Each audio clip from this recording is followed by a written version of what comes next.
وزیر اعظم شہباز شریف کا ISI head quarters کا دورہ، نائب وزیر اعظم اسحاق ڈار، وزیر دفاع خواجہ آصف اور سروسز چیفز بھی موجود تھے۔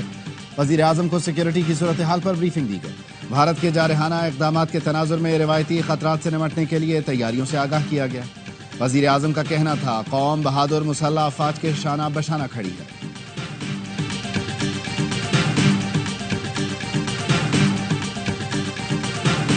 بھارت ڈائیلاگ یا تباہی میں سے ایک راستہ چن لے۔ بھارت کو دہشت گردی کو خارجہ پالیسی کے اعلی کار کے طور پر استعمال کرنا چھوڑنا ہوگا۔ Chairman Peoples Party Bilawal Bhutto کا قومی اسمبلی میں اظہار خیال، کہا سندھ طاس معاہدے کی معطلی انسانیت کے خلاف جرم ہے۔ پاکستان دہشت گردی برآمد نہیں کر رہا بلکہ خود دہشت گردی کا شکار ہے۔ پہلگام واقعے کی تحقیقات کی پیشکش پر بھارت پر دباؤ بڑھ گیا۔ بھارت آہستہ آہستہ بند گلی میں جا رہا ہے۔ مودی سرکار کے خلاف آوازیں اٹھ رہی ہیں۔ سوال کیا جا رہا ہے 9 لاکھ بھارتی فوج کشمیر میں کیا کر رہی تھی؟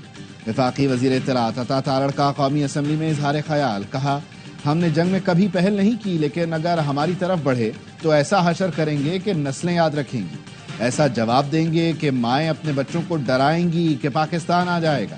بھارت نے ہمارے اکاؤنٹ بند کیے تو ہم نے بھی انہیں گھر میں گھس کر مارا۔ ہم نے ترانہ بھارت میں ایئر ٹائم خرید کر YouTube چینلز پر چلایا۔ انفارمیشن وارفیئر میں بھارت ہار تسلیم کرتا جا رہا ہے۔ ہم ملک کے دفاع کے لیے تیار ہیں، آرمی چیف کی ایک آواز پر لبیک کہیں گے۔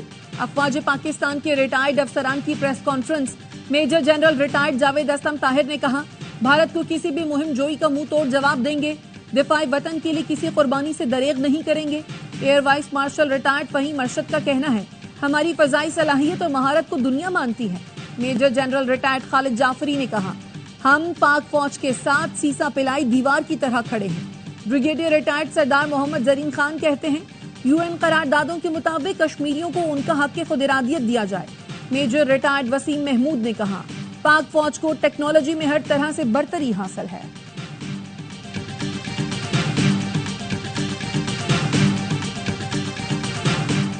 وزیر داخلہ محسن نقوی کی قطر کے وزیر اعظم محمد بن عبد الرحمن الثانی سے ملاقات۔ محسن نقوی نے کہا پہلگام واقعے پر بھارتی الزامات اور اقدامات سے خطے کے امن کو سنگین خطرات لاحق ہیں۔ واقعے کی غیر جانبدار تحقیقات کی پیشکش پاکستان کا اصولی موقف مضبوط کرتا ہے۔ بھارت نے واقعے کی آڑ میں سندھ طاس معاہدے پر وار کیا جو ہمارے لیے لائف لائن ہے۔ خطے میں دیرپا امن چاہتے ہیں لیکن جارحیت پر خاموش نہیں رہیں گے۔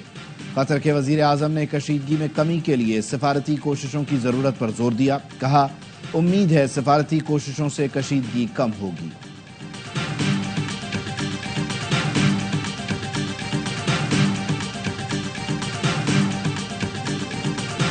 دریائے چناب میں پانی کی سطح معمول پر آنے لگی۔ ہیڈ مرالہ کے مقام پر پانی کی آمد 28,300 کیوسک ہو گئی۔ بھارت نے گزشتہ روز بگلہار ڈیم پر چناب کا پانی روک لیا تھا، جس کی وجہ سے ہیڈ مرالہ کے مقام پر پانی کی آمد 5,000 کیوسک رہ گئی تھی۔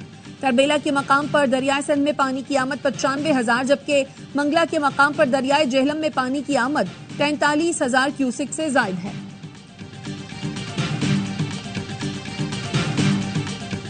میری رائے میں تبادلے کے ذریعے لائے گئے ججز کو سینیورٹی لسٹ میں سب سے نیچے ہونا چاہیے۔ 26ویں ترمیم پر ابھی رائے نہیں دوں گا، عدالتی فیصلے کے بعد رائے ضرور دوں گا۔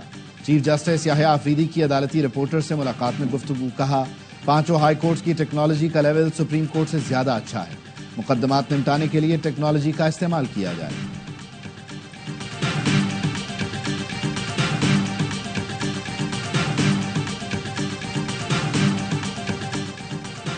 صحافی جان محمد مہر کے قتل میں ملوث ملزم شیرل عرف شیرو بیٹے سمیت ہلاک۔ شکارپور پولیس کا کہنا ہے کچے کے علاقے میں خفیہ اطلاع پر کارروائی کی۔ مقابلے کے دوران خاتون سمیت 4 افراد زخمی ہوئے۔ وزیر داخلہ سندھ ضیاء النجار کہتے ہیں سندھ حکومت نے صحافی جان مہر کے قاتلوں کو منطقی انجام تک پہنچایا۔ پولیس سے مقابلے میں ملزم کے ساتھی بھی ہلاک ہوئے۔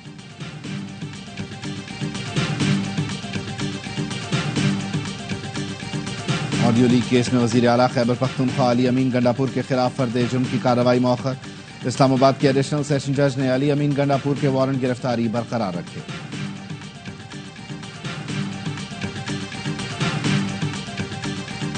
وقار مہدی سندھ سے سینیٹر منتخب۔ پیپلز پارٹی کے وقار مہدی کو 111 جبکہ ایم کیو ایم کی نگہت مرزا کو 36 ووٹ ملے، 2 ووٹ مسترد ہوئے۔ سینٹ کی نشست پیپلز پارٹی کے رہنما تاج حیدر کے انتقال کے باعث خالی ہوئی تھی۔ پی ٹی آئی کو مخصوص نشستیں دینے کے فیصلے پر نظر ثانی کیس کی سماعت، سپریم کورٹ کے 11 ججز نے فریقین کو نوٹس جاری کر دیے، الیکشن کمیشن کو جواب جمع کرانے کا حکم۔ جسٹس عقیل عباسی اور جسٹس عائشہ ملک نے نوٹس جاری کرنے کے فیصلے سے اختلاف کیا۔ وکیل نون لیگ نے کہا مخصوص نشستیں ایک ایسی جماعت کو دے دی گئیں جو کیس میں فریق نہیں تھی۔ جسٹس عائشہ ملک نے کہا اس نکتے کا جواب فیصلے میں دیا جا چکا، آپ کی نظر ثانی کی بنیاد کیا ہے؟ نظر ثانی کا اسکوپ کم ہے، اس پر دوبارہ آرگیومنٹ نہیں کر سکتے، کیا ہمارے فیصلے پر عمل درآمد ہوا؟ جسٹس عقیل عباسی نے پوچھا سپریم کورٹ نے آئین کے مطابق فیصلہ دیا، آپ ہمیں بتائیں کہ فیصلے میں کیا غلطی ہے؟ سماعت کل تک ملتوی۔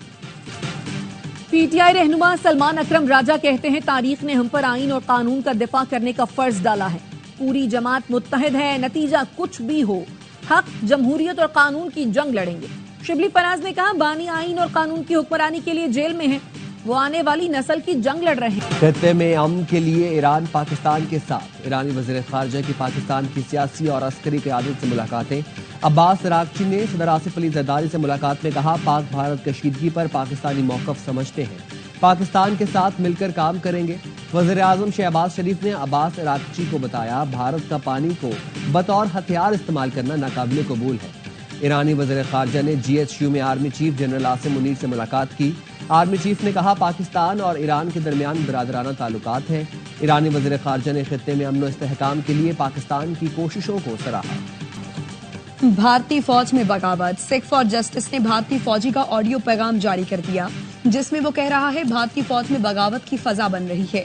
بغاوت روکنے کے لیے بھارتی کمانڈرز نے سپاہیوں اور افسروں کے موبائل فون ضبط کر لیے ہیں، سپاہیوں کو رابطے بند کرنے کا حکم دیا ہے۔ سکھ فار جسٹس نے سکھ فوجیوں کو تنبیہ کی تھی کہ وہ پاکستان سے جنگ نہ کریں۔ گرپتن سنگھ پنو کا کہنا ہے بھارت کے 2 نہیں 9 ٹکڑے ہوں گے، نہ ہندی نہ ہندوستان، دہلی بنے گا خالستان۔ گورنر سندھ کامران ٹیسوری سے سعودی عرب، یو اے ای اور عمان کے کونسل جنرلز کی ملاقاتیں۔ گورنر نے پہلگام واقعے کے بعد خطے میں تناؤ اور پاکستان کے موقف سے آگاہ کیا۔ گورنر نے کہا پاکستان ہر قسم کی دہشت گردی کی مذمت کرتا ہے، بھارت کے بے بنیاد الزامات کے ثبوت نہیں ہیں۔ حقائق کو سامنے لانے کے لیے غیر جانبدار اور بین الاقوامی تحقیقات ضروری ہیں۔ برادر اسلامی ممالک کے مثبت کردار کو سراہتے ہیں۔